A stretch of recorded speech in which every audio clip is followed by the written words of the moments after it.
বরিশাল বনাম চিটাগং কিংস আরেকটা high voltage match আজকে খেলা হবে দুপুরে।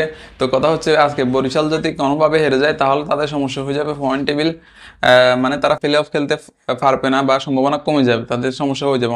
চিটাগং কিংস গরম মাটিতে একবার হেরে গেছে রংপুর রাইডার্সের সাথে আগের ম্যাচটা, মানে তারা দুর্দান্ত বোলিং করছে, ভালো বোলিং করেও তারা ম্যাচটা জিততে পারে নাই, বাজে ব্যাটিং এর কারণে হেরে গেছে। তো আজকে দেখা যাক বরিশালের সাথে তারা জিততে পারেন কিনা গরম মাটিতে।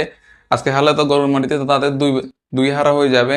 ওদিকে বরিশাল হারছে টোটাল দুইটা ম্যাচ।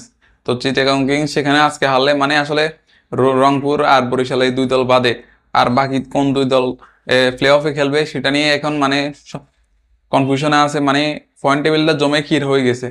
মানে বাকি খুলনা যাবে প্লে অফে নাকি দুর্বার রাজশাহী যাবে, মানে কোন দুই দল যাবে আসলে মানে বরিশাল আর রংপুরে এই দুই দল তো খেলবে অলরেডি, এটা মানে বুঝতে যাচ্ছে। মানে তাদের তারা প্লে অফ থেকে তাদেরকে সরানোর ক্ষমতা কারণ নাই। আর রংপুর রাইডার্সের কথা কি বলবো, রংপুর রাইডার্সকে তো মানে হারানোর ক্ষমতা কোনো দলের নাই এবার বিপিএল। তারা ফাইনাল ম্যাচ খেলবে, 100% খেলবে খেলবে। এবার যদি ফাইনালে কোনো দল হারাতে পারে তাহলে তো সেটা একটা রেকর্ড হয়ে যাবে আর কি। আর যদি না পারে তাহলে রংপুর রাইডার্সই এবার বিপিএল কাপ নিয়ে নিবে। মানে এছাড়া আর কোনো দলের ক্ষমতা দেখতেছি না। মানে যে দল আসছে সে দলকে হারা দিচ্ছে এই রংপুর, কি একটা টিম বানাইলো এবার এবার রংপুর রাইডার্স কোনো দলকে একদম পাত্তা দিচ্ছে না, যে দল আছে সে দলকে হারাচ্ছে। তো কথা হচ্ছে এখন আজকে বরিশাল আর চিটাগং এর খেলাটা জমে যাবে, আরেকটা হাই ভোল্টেজ ম্যাচ কে জিতবে এবার দেখার পালা সেটা। চিটাগং কিংস এর আজকে জিতাটা আসলে দরকার, গরম মাটিতে একবার হারিয়ে হেরে গেছে, দর্শকদের ফ্যানদের মানে হতাশ করে দিয়েছে তারা। পুরো গ্যালারি একদম ফুল হয়ে গেছে চিটাগং যত দর্শক আছে। তো সেখানে আজকে গরম মাটিতে আর একটা ম্যাচ হারলে তাহলে তো আর প্লে অফ মনে হয় খেলা লাগবেই না। প্লে অফ খেলবে বরিশাল, তারপর চিটাগং চিটাগং যদি হেরে যায় আজকে তাহলে দুর্বার আশায় দুটোর মতো দল চিন্তা করেন প্লে অফে তারা সুযোগ পেয়ে যাচ্ছে। যদি আরেকটা ম্যাচ জিততে পারে তাহলে তো মনে হয় তাদের প্লে অফ খেলা কনফার্ম হয়ে যাবে। তো রাতে হয় দুর্বার আশায় আর খুলনার খেলা আছে।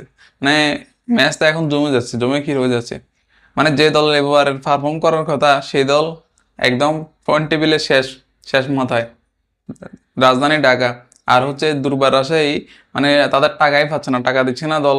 তো শেষ ম্যাচ এখন এবার তারা ম্যাচটা জিতে জিতে গেল, মানে তারা প্র্যাকটিস বাদ দিয়ে দিছে সে জায়গায়, পরে আবার ব্যাক করে ম্যাচ জিতে গেল ডাইরেক্ট। কি ভালো ব্যাটিং করলো। তো এবার দেখতেছি তারা মানে প্লে অফ খেলবে, কি একটা করার বাইরে পাই। তো কথা হচ্ছে এখন এবার দেখা যাক কে জিতে। কিন্তু আমার মনে হয় বরিশালের সাথে চিটাগং কিংস আজকে আর জিততে পারবে না। চিটাগং কিংস আজকেও হারবে, রংপুর রাইডার্সের কাছে যেরকম হারে গেছে আজকেও বরিশালের সাথে হারবে। বরিশাল বরিশাল মানে কোনোভাবে দিবে না তাদেরকে জিততে ম্যাচটা। বরিশালের মতো শক্তিশালী পশ্চিম বরিশালের মতো শক্তিশালী দলকে তারা হারাই দিবে এটা কোনো মানাই যায় না। সেখানে তামিম ইকবাল হচ্ছে আরো চিটাগং এর কিং, মানে সেখানে কোনোভাবে খেলতে দিবে না চিটাগংকে, মানে হারাই দিবে আজকে আবারও গরম মাটিতে।